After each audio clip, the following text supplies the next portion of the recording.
Hey everyone, this is Lisa from Life in Layout, and today I am starting the pattern play class with Allison Davis. I'm going to be starting with pattern number 1. I did decide to bring out my Doodlebug Hippity Hoppity collection, but I'll tell you that I don't use a lot from it. I'm mainly going to use the lilac and swimming pool from Doodlebug. I really enjoy taking Allison's classes. It makes me think outside the box, and it makes me create these layouts that are just stunning. For this particular lesson, we are taking squares and making them into different shapes. I really loved her sample for this particular lesson, and I took inspiration from it. I'm going to start out by cutting a ton of these lilac and swimming pool squares, and I will tell you that it's not going to be enough. I mainly pulled from the petite print, but I also did pull from the Hippity Hoppity collection, as well as some other small prints that I have. When I reorganized my room last October, and I'll link that playlist below if you haven't checked it out, I went through a lot of my collections that I plan to pass along to other friends, and I pulled out some papers that I knew that I would be able to use. Basically some B-side papers. I pulled all of those papers together by color, and I love the fact that they're all in one location and I can pull them and use them on my layouts. Once I got all of these squares cut out, I first tried to use this ruler. I've made it very well known that I don't know how to use this ruler. I know how silly that sounds because it's just a ruler. After several attempts of trying to get the line down the center, I went to my trusty old trimmer. I don't use this trimmer a lot. I do prefer my guillotine. I do use it when I gut paper, but this actually turned out to be really good. Using the points of the square to center the piece in the track, I was able to cut them down pretty easily. I did zoom in here a little bit so that you can see what I'm talking about. Because this ruler has a wire in the center, I was able to use that as a guide to help make sure that my triangles were cut straight. Once I got all of the triangles cut out, I started to form the heart. I sped this up quite a bit because I'm actually not going to use this. My thought was to match my niece's dress. Her dress is purple on the top and then teal in the center, and then it has some purple lace at the very bottom. And I wanted my heart to look like that as well. At first, I was just making a random pattern, but when I finished making the heart, I did not like it. So I decided to take a break from that and ink up all the edges while I figured out what I was going to do. I went back to the class instructions. What I realized was that I didn't like the fact that there was so much randomness in the triangles.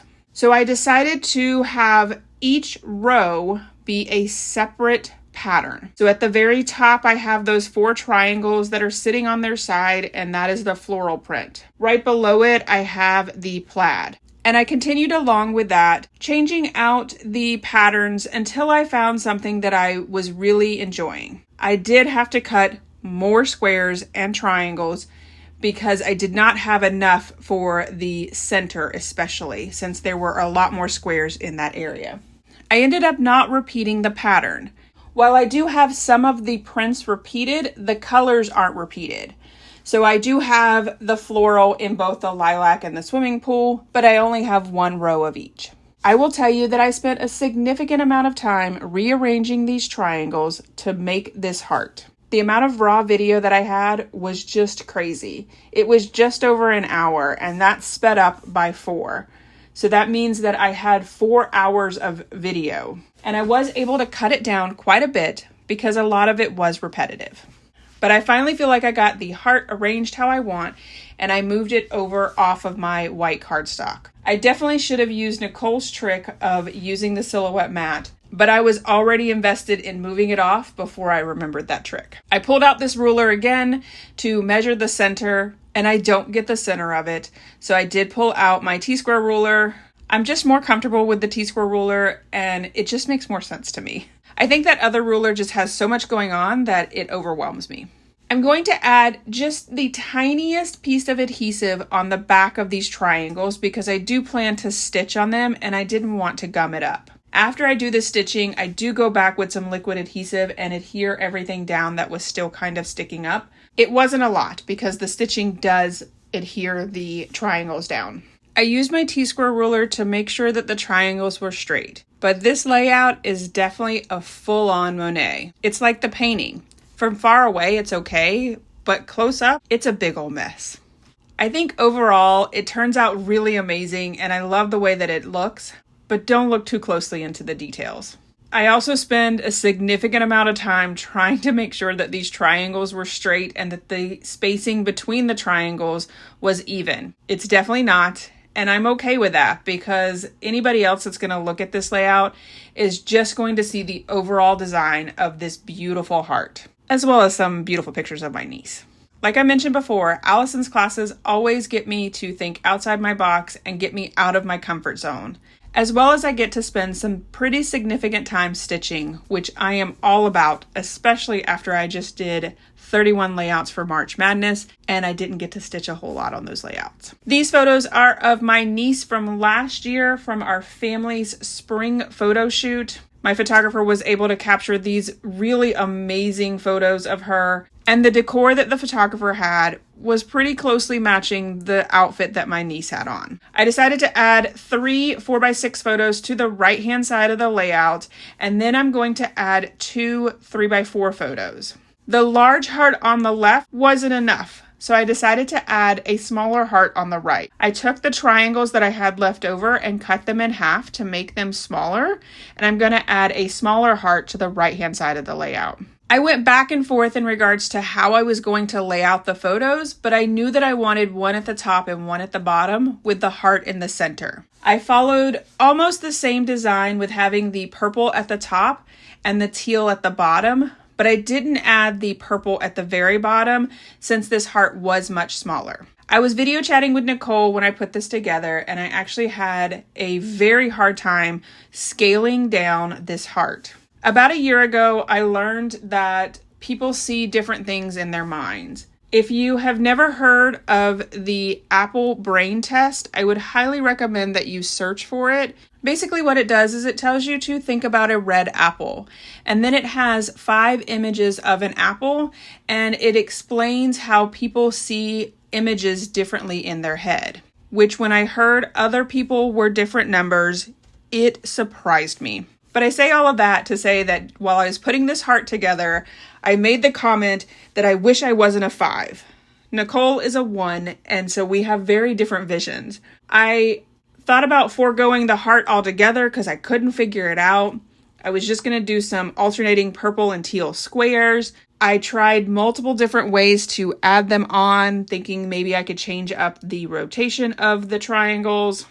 But in the end, I just didn't like it. What I ended up doing was Googling how to make a heart with triangles. Because there was a significant size difference between the left-hand side of the layout and the right-hand side of the layout, I couldn't use that same pattern. But by Googling how to make a heart with triangles, I was able to find a configuration that worked for the size of triangles that I was using. So if you've never taken the apple test, think of a red apple and then Google apple brain test, and you will be surprised at what you find. So I did take some time to try to figure out the configurations of this heart as well. And what I ultimately ended up with was a flip or a reverse of the heart from the left-hand side. I started with the patterns that were at the bottom of the heart and put them at the top of the heart on the right. I then pulled out my T-square ruler and started to arrange these triangles. Also only adding a little bit of adhesive to the center of the triangles because I did plan to stitch on these as well.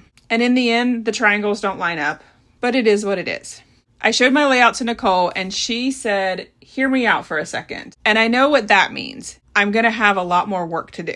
But her idea was actually pretty awesome. She suggested that I pull out the white Doodlebug petite prints and cover the entire layout with triangles. So I cut out even more squares, then cut them in half to have even more triangles so that I could have a full layout of triangles. Now, when you're looking at this piece of paper, you may think, I don't see the paper at all. And that was the point. It just gives it a subtle extra pattern by having these white petite prints. After I got those down, I went ahead and pulled out this ruler again.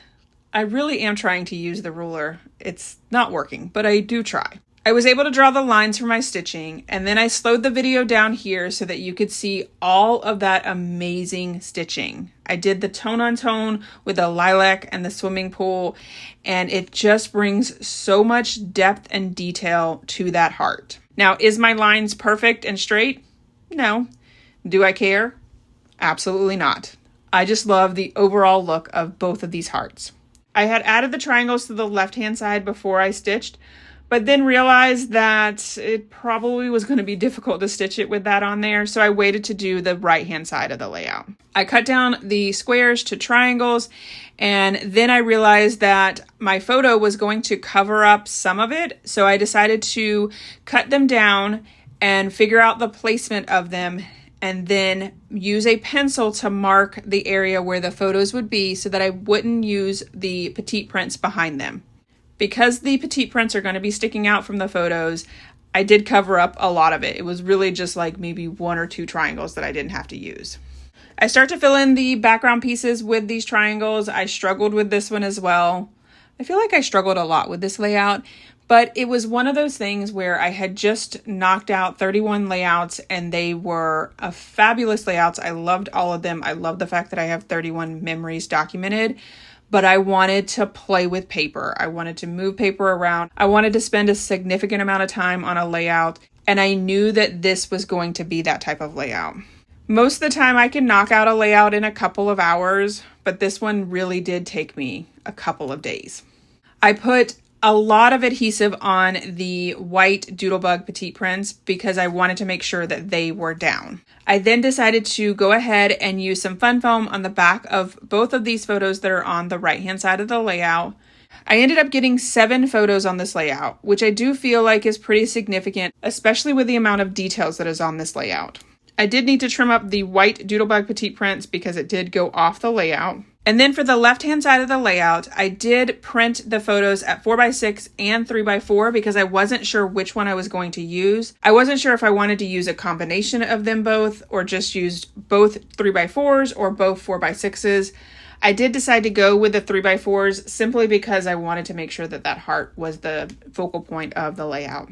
These are my tiny hearts and my tiny stars. I keep them in a 4x6 photo box as well as with these little containers. I do save all my petite print scraps, and whenever I feel like I'm in the mood to be in my scrapbook room but maybe not create a layout, I will make tiny hearts and tiny stars. So I looked through my containers to see if I had any swimming pool or lilacs. I only had a couple, but I did pull those out, and then I started to make additional tiny hearts. I knew I was going to need a ton of them. I like to use Nicole's Dicker technique, which I will link it below for you if you haven't seen her video, but it's basically stacking 2 white cardstocks and then a pattern paper on top of it. As I was making the tiny hearts, the freakiest thing happened. My poker tool was sitting on my desk and I went to crank my Big Shot and somehow caught the edge of the poker tool, sent the poker tool flying across the room, and my finger started pouring blood. It was pretty significant. So you'll see my band-aid there and me kind of nursing that finger and not really using it a whole lot. Luckily, it wasn't too bad and it didn't get on my layout. That's what I was most worried about. But you now see that I have a mat full of tiny hearts in both lilac and swimming pool. I'm going to add the hearts all around the bigger heart, trying to form a cluster. I took lots of inspiration from Allison's layout that she created for this class. And I really love the way that the tiny hearts frame the larger heart. Now this is a die and I will link it below. It has 3 size hearts to it, but I realized that I needed larger hearts. So I pulled out another die that has 3 hearts on it as well. And I pulled out the smallest one. The heart shape is a little bit different. It's like fatter than the tiny hearts, but I think that it all works. So I cut out even more hearts and brought those in as well. Just adding some of the bigger hearts to the heart clusters that I had already created.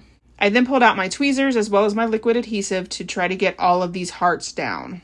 I also pulled out that poker tool, obviously after I got all the blood off of it, and picked it up off the floor to help me get these hearts down as well. I then decided to do the same technique on the right-hand side. I didn't add as many hearts over there, just simply because I also had those 2 photos and I didn't want to crowd them. I'm really looking forward to continue to create layouts with this class. I'm a little behind because of March Madness, but that's the great thing about a self-paced class. You can take it at your own leisure and work through it as you see fit. This class is currently closed, but she does have another one coming up in May, and I will link that below for you if you'd like to check that one out. I've also signed up for that one. After I got all of the hearts down, I decided to pull out the embellishments for this collection. I wanted to stick with the tone-on-tones, and I only pulled out the swimming pool, the lilac, and the white. I don't add a whole lot of embellishments to this because I didn't feel like I really needed it. Over on the far right, I did add a little tag that says, "Some bunny loves you," and I added a little bunny on top of it, jumping from the tag to the photo. I did add both of those up on Fun Foam since the photo was also up on Fun Foam. Over on the left, I found a tag that says, "You make me hoppy," and it was in the swimming pool. And then I also found a small little flower and added that, as well as a little bunny butt hanging out of a bucket. It looks like the bunny fell into the bucket. And I like the fact that they are both in the swimming pool, so it doesn't call a lot of attention to it. I really like this circle tag, but it doesn't end up making it to the layout.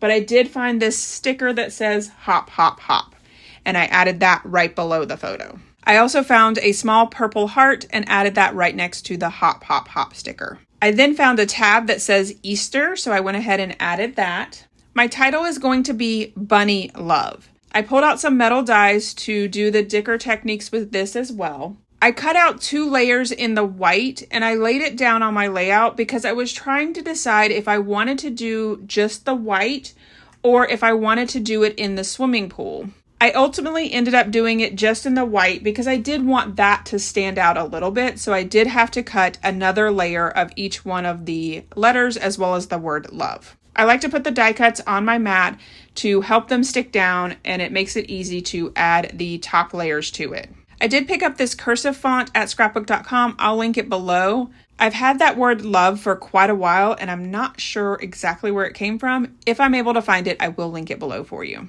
Once I got the 3rd layer of the cardstock down, I went ahead and added it back to my layout. I like the fact that the V part of the word love tucked into the angle part of the triangle. And then I had the word bunny overlap the word love just a little bit on the E. All right, that is it for this video. Here is my final layout as well as some close-ups. I hope you guys enjoyed this longer video. I didn't add journaling to it since it's really just photos of my niece from our family photo shoot, and it will be a part of a much larger set of layouts. If you enjoyed this video, if you wouldn't mind giving me a thumbs up, I would really appreciate it. If you haven't done so already and you want to see more double page layout inspiration, make sure you hit that subscribe button. Thanks everyone for watching, and I hope that you have a scrappy day.